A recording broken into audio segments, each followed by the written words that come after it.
வணக்கம் நண்பர்களே. இன்னைக்கு சிதம்பரம் பழைய பஸ் ஸ்டாண்டில் தான் இருக்கும். இப்போ சிதம்பரம் பழைய பஸ் ஸ்டாண்டு புதிய பொலிவுடன் மாறப்போகுது. அது சம்மந்தப்பட்ட வீடியோ தான் இப்போ நீங்கள் பார்த்துட்டு இருக்கிறீங்க.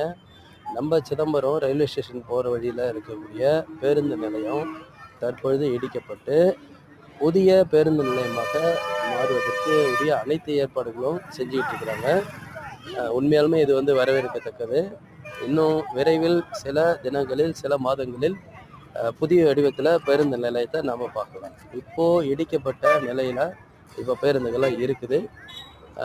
சிதம்பரத்துக்கு இது ஒரு பெரிய வரப்பிரசாதம் அப்படின்னு சொல்லலாம். நன்றி மக்களே, நன்றி.